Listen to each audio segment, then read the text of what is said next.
Bom dia, meu povo. Bom dia, gente, tudo bem? Deixa eu ver se eu consigo melhorar aqui. Bom dia, Elane. Bom dia, Gustavo, Mariane. Bom dia, Adelaide. Rebeca, bom dia, linda. Bom dia, Juliana. Maria Alice, Dona Alice, bom dia. Bom dia, Beta. Bom dia, grande Lincoln, tudo bem? Vamos continuar o nosso estudo do livro do Gênesis. A gente está seguindo aqui, já estamos no capítulo 25. Coisa boa. Camila, bom dia. Bom dia, Dani. Bom dia, Manu, nossa tradutora de Libras. Bom dia, Lívia. Bom dia, Método Ajeita. Bom dia, Karine, Gabriel, seja bem-vindo, Adelina, Silvana, Laudeci. Bom dia para vocês. Bom dia, Nádia. Bom dia, Ricardo. Olha o Ricardo aí entrando com um perfil comercial. Maravilha. Bom dia, meu povo. A gente vai ler Gênesis capítulo 25.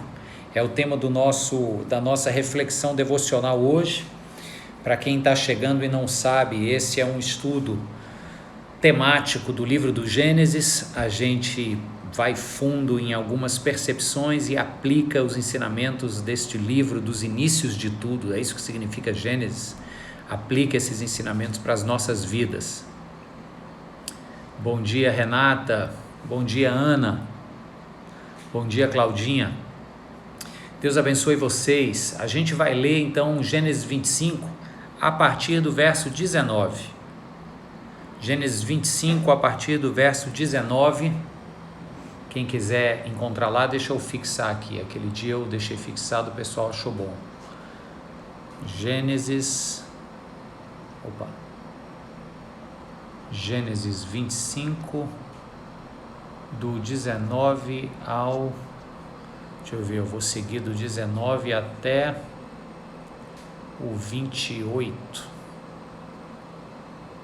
Gênesis 25, do 19 ao 28. E aí eu posso fixar, tá aí. Maravilha. Então vamos lá. Vamos começar a leitura aqui do Gênesis 25, do 19 ao 28. Diz assim: Esta é a história da família de Isaque, filho de Abraão. Abraão gerou Isaque, o qual, aos 40 anos, se casou com Rebeca, filha de Betuel, o arameu de Padã Arã, e irmã de Labão, também arameu. Isaque orou ao Senhor em favor de sua mulher, porque era estéril. O Senhor respondeu à sua oração e Rebeca, sua mulher, engravidou. Os meninos se empurravam dentro dela, pelo que disse: Por que está me acontecendo isso? Foi então consultar o Senhor. E então o Senhor lhe disse: 2 nações estão em seu ventre, já desde as suas entranhas. 2 povos se separarão, um deles será mais forte que o outro, mas o mais velho servirá ao mais novo. Ao chegar a época de dar à luz, confirmou-se que havia gêmeos em seu ventre. O primeiro a sair era ruivo, e todo o seu corpo era como um manto de pelos, por isso lhe deram o nome de Esaú. Depois saiu seu irmão, com a mão agarrada no calcanhar de Esaú, pelo que lhe deram o nome de Jacó. Tinha Isaque 60 anos de idade, quando Rebeca os deu à luz. Os meninos cresceram, Esaú tornou-se caçador habilidoso e vivia percorrendo os campos, ao passo que Jacó cuidava do rebanho e vivia nas tendas. Esse cuidava do rebanho aí é uma tradução que não é tão boa. A tradução melhor aí, ele era um homem pacato, ao passo que Jacó era um homem pacato e vivia nas tendas. Isaque preferia Esaú, porque gostava de comer suas caças, e Rebeca preferia Jacó. Vamos orar? Santo Deus, queremos pedir a tua bênção nesta segunda-feira. pedir que o Senhor nos guie nesse estudo, abra o nosso entendimento, nos dê clareza, para perceber, ó Deus, aquilo que Tu tens a falar aos nossos corações hoje.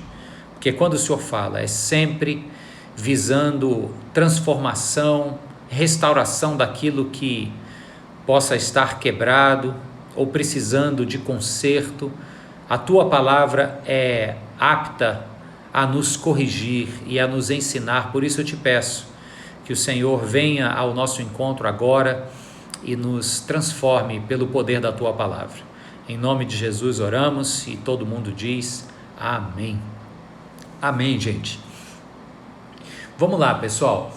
Esse relato aqui, se você percebe, ele está agora seguindo numa continuação da narrativa dos patriarcas. Os três principais são Abraão, Isaque e Jacó. Se você tiver feito um cálculo aí, quando ele fala de Abraão, é uma opção de capítulos. A gente ficou semanas, vez após vez, falando de Abraão, de como Deus lhe deu uma promessa, que ele seria bênção, para que a partir dele os povos fossem abençoados. Como Abraão, mesmo sendo um patriarca abençoado por Deus, reflete muito dessa nossa pressa e impaciência, esperando a promessa de Deus que não se cumpria, se adiantou e foi se deitar com Agar, escrava de sua esposa, para que com ela tivesse um filho e esse filho fosse o herdeiro. Deus permite que o Ismael seja meu herdeiro, e Deus disse, negativo, não é por aí. Então a gente vê que essa história de Abraão, ela foi riquíssima de detalhes. O Abraão vai para a região de Sinear, depois ele vai ao Egito, depois ele se encontra com Abimeleque, ele tem um encontro com um homem misterioso chamado Melquisedeque, para quem ele paga o dízimo e por quem ele é abençoado. Muitas histórias a respeito de Abraão. Aí ele tem o famoso filho Isaque. Continua a provação. Deus pede que Abraão ofereça Isaque no alto do Monte Moriá. A gente estudou que o alto do Monte Moriá era exatamente o mesmo lugar que o rei Davi vai comprar de um homem chamado Araúna. Davi compra toda aquela terra para oferecer sacrifícios a Deus. Acredita-se que o lugar chamado de Eira de Araúna, onde Davi oferece holocaustos a Deus, viria a ser o lugar onde o templo de Salomão seria construído. E no Santo dos Santos desse templo, o lugar do sacrifício era a mesma Eira de Araúna, que pela tradição também era a mesma pedra onde o Abraão iria sacrificar o Isaque. Então tudo isso é muito simbólico, muito rico. E aí termina a história de Abraão, ele morre em fartos dias e começa a história de Isaque. A história de Isaque, ela é ligeira voada. O que acontece na história de Isaque? Praticamente nada. O servo de Abraão, Eliezer de Damasco, vai buscar uma esposa para Isaque na terra do irmão do Abraão. Ele pega uma sobrinha neta do Abraão para casar com Isaque, a Rebeca, e eles se casam e eles têm filhos e tem a história de um poço e pronto, acabou a história de Isaque. É uma história assim quase meio que sem sal. Aí começa agora, você está vendo aqui, a gravidez da Rebeca, esposa de Isaque, e ela então está grávida de gêmeos, Esaú e Jacó. Então a gente chega aqui agora e um primeiro tema que eu queria avaliar com vocês é a respeito dos nomes desses patriarcas. O Abraão começa na história com o nome de Abrão, que era pai. Muda para Abraão, que significa pai de muitas nações. O Abrão é Deus é meu pai. Abraão é pai de muitas nações. Deus muda o nome dele. Aí o Abraão tem um filho que ele dá o nome de Isaque. E o nome Isaque é um nome que significa aquele que ri, fazendo alusão ao riso de incredulidade e suspeição que tanto ele quanto Sara tiveram quando o anjo de Deus veio lhes dizer que Sara engravidaria na sua velhice. Aí o Isaque vem com esse nome meio debochado, aquele que ri. Aí o Isaac tem 2 filhos, o Esaú e o Jacó. O Esaú recebe o nome de cabeludo ou peludo, é o que significa Esaú. E o Jacó, pior ainda, ele nasce agarrado no calcanhar, então é aquele que trapaceia, ou é aquele trapaceiro, ou ainda outras compreensões dizem aquele que mente, é aquele que usa de inverdade para conseguir o que quer. O que é que eu quero te chamar a atenção aqui? É que nós estamos falando de ninguém menos do que a família dos patriarcas, que seriam os grandes pais da nação de Israel. O Abrão, ele é da região dos cananeus, onde seria a Babilônia. Então é de lá, do meio da Babilônia, onde Deus tira, e Deus fala para o Abrão, no capítulo 12, o seguinte: eu te darei um grande nome. Olha a importância do nome.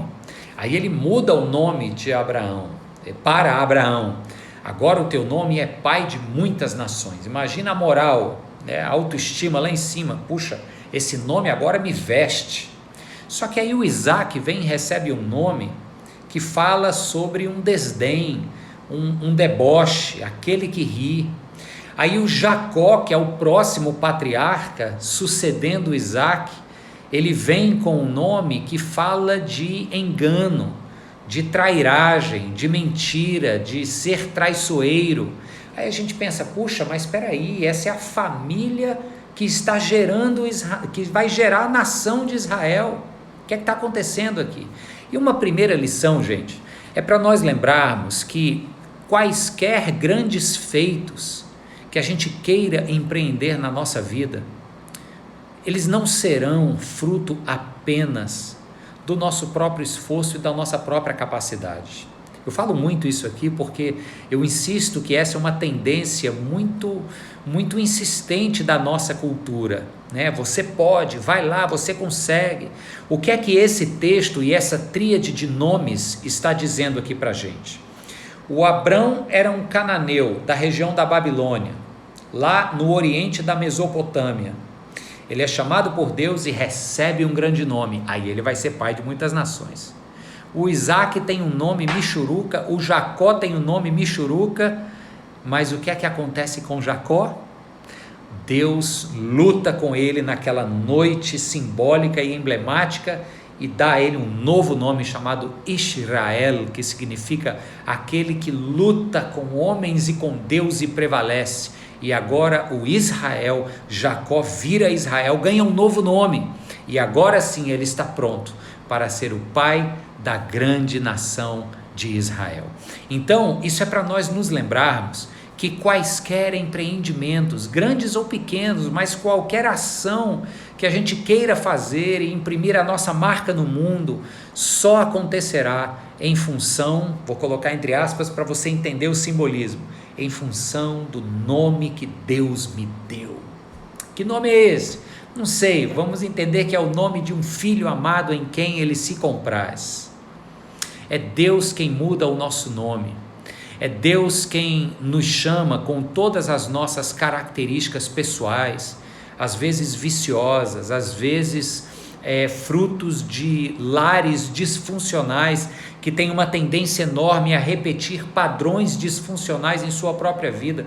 Deus nos chama, seja com um nome de deboche como o de Isaac, ou um nome de traiçoeiro como o de Jacó, seja qual for a tua história, seja qual for a característica pejorativa que o teu nome ou a tua história carrega em seus ombros, seja qual for o passado, Deus está dizendo, sou eu quem te dou um novo nome, e isso significa que sou eu quem te capacito a ser tudo aquilo que eu quero que você seja para a minha glória. Então, quaisquer empreendimentos que você for abraçar, dê o seu melhor e faça o seu melhor, porque você está carregando consigo agora um novo nome que eu te dei.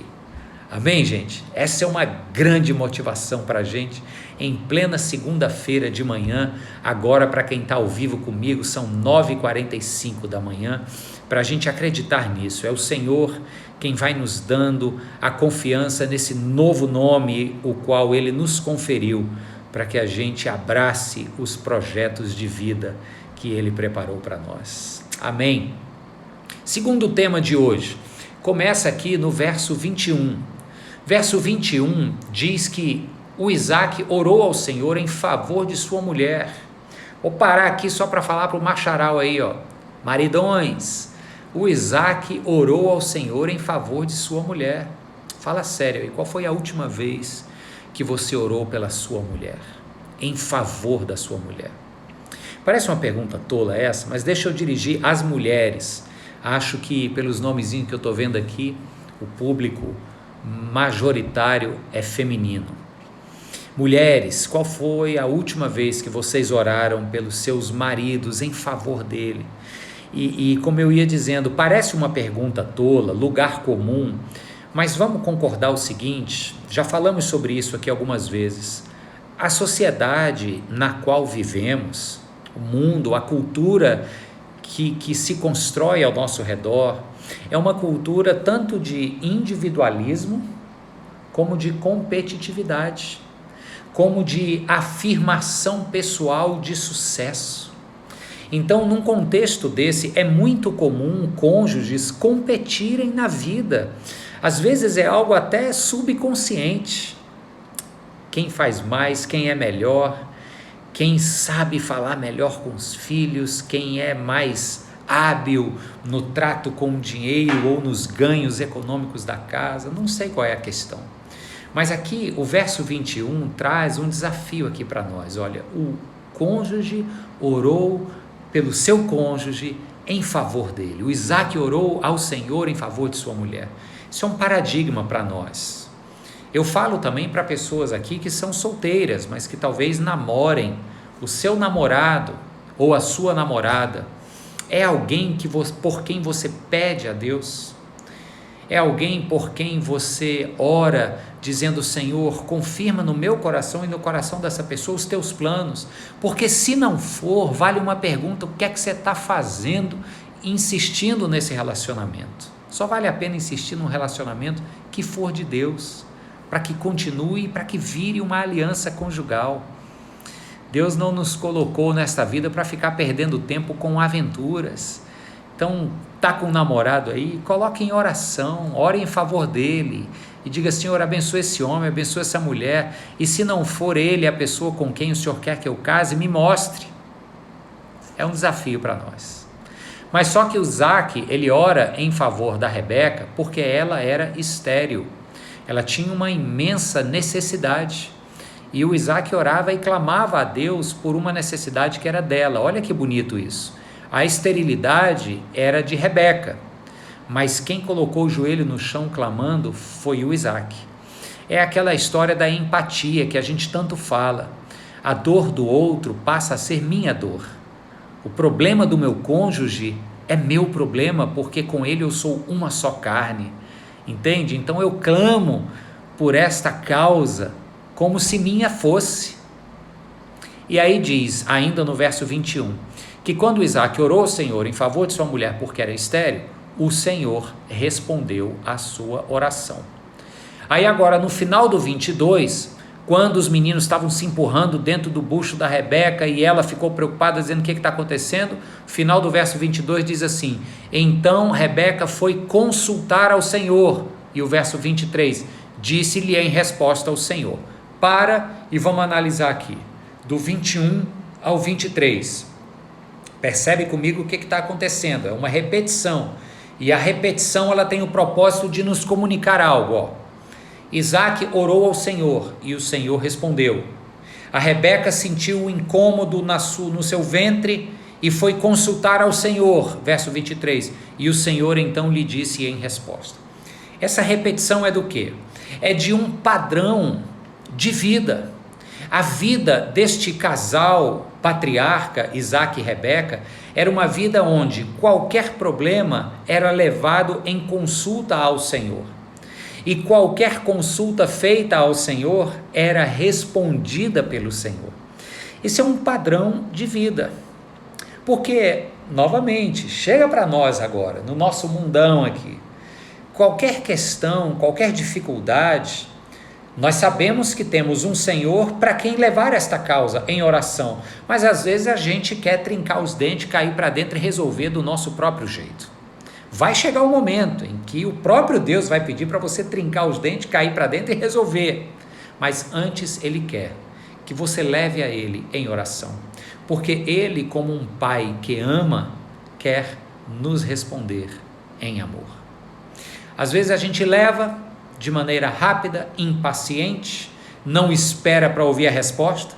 Sabe aquele negócio? Tem uma causa aqui queimando no coração e eu quero levar ao Senhor. Aí eu ajoelho e oro e clamo e falo e peço, insisto e repito, em nome de Jesus, amém, levanto, vou embora para o trabalho. E Deus diz, agora que eu ia falar, agora que eu ia voltar os olhos dela para um trecho da palavra e dar um discernimento, a pessoa já saiu, não teve tempo, não teve paciência. Então aqui, o Isaac ora e o Senhor responde. Aí depois a mulher engravida, logo de gêmeos, os gêmeos estão mexendo dentro do ventre dela, ela sente um incômodo, nunca tinha tido bebê antes, sente aquele incômodo da gravidez, vai fazer o quê? Não foi procurar o ginecologista dela, não foi para a UPA, talvez chegasse a hora dela ir, mas em primeiro lugar ela foi para o quartinho de oração, e clamou a Deus e foi consultar o Senhor. E o que é que aconteceu? Tanto na vez em que Isaac buscou o Senhor e a Rebeca buscou o Senhor falou. Então esse próximo tema aqui para a gente, pessoal, é para a gente lembrar de que oração é sempre uma via de mão dupla. A gente não ora apenas para informar a Deus dos nossos problemas, porque você tem alguma dúvida de que Deus já sabe de tudo antes mesmo que você peça? Já disse Jesus isso lá no Sermão do Monte. Deus sabe de todas as vossas necessidades antes mesmo que lhe o peçais. Então a gente não ora para informar nada a Deus. A gente ora para se relacionar com um Pai que, porque é Pai, conhece e conhece amando, e porque ama, tem prazer em responder às nossas orações, seja com um sim ou com um não, seja com um sim, mas espere um pouco, ou seja com um ainda não, porque o sim vem já. Seja como for, a oração constrói uma relação de confiança, onde eu tenho tranquilidade em levar minhas questões a Deus, não para informá-lo, mas para esperar na sua provisão, do jeito que for. Então aqui nós estamos vendo um paradigma, um padrão de vida, onde pessoas falam com Deus e esperam Deus responder. Eu tenho uma história interessante, dá tempo de eu contar aqui? Dá, mas é rápida. Quando eu estava distribuindo os convites do meu casamento, muito tempo atrás, a gente acaba esbarrando com gente que a gente não via há muitos anos, né? Então tinha um amigo meu do prédio em que eu morei, que perdi o contato, fazia pelo menos uns 10 anos talvez que eu não o via, mas era alguém querido e tal. Na época não tinha rede social nem nada, ele não tinha acompanhado nada da minha vida, isso já tem 22 anos, agora em dezembro faz 22 anos que eu sou casado com a Cíntia, então tem seguramente 22 anos isso. E aí eu fui levar o convite lá para ele, macho, senta aqui, como é que você tá e tal, e aí conversa vai, conversa vem, e eu já estava convertido na fé, tinha acabado de chegar do meu treinamento missionário nos Estados Unidos, e aí conversa vai, e eu com aquele papo de crente, dizendo assim, rapaz, porque aí Deus falou com a gente, que a gente era para se casar e que não tinha mais que esperar nada, porque nós estávamos orando e falando com Deus que a gente estava preocupado com as nossas finanças, e Deus falando para a gente que a gente não se preocupasse nem nada.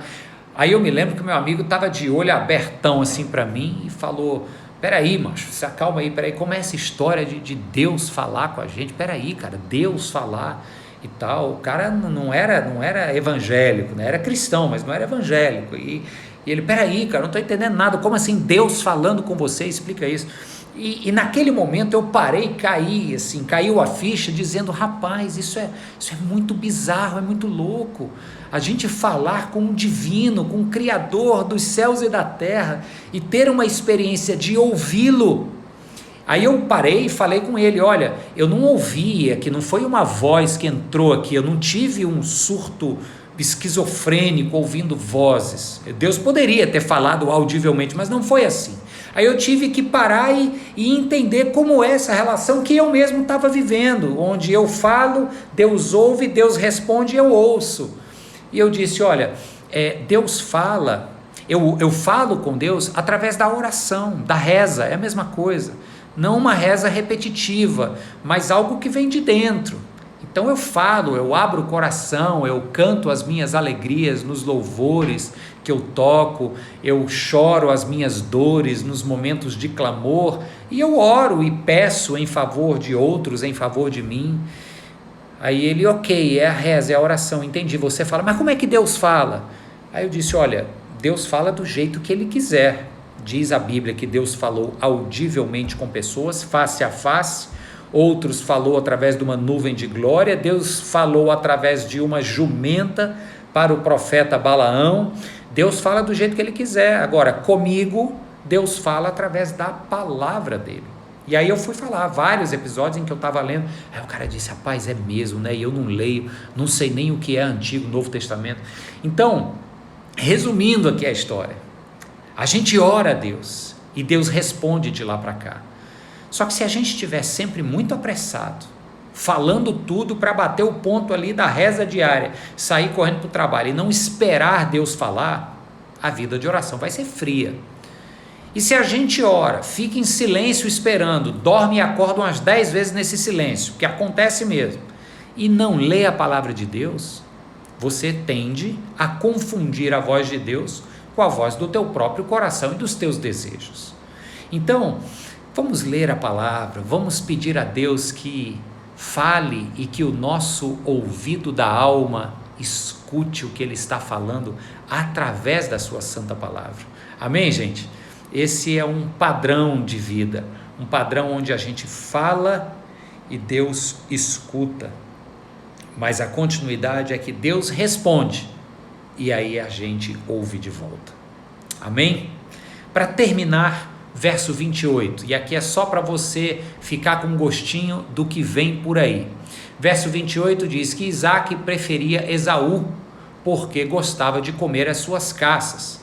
A Rebeca, mãe, preferia Jacó. Aqui continua uma confusão grande, que começou lá com Isaque sendo preferido em lugar de Ismael.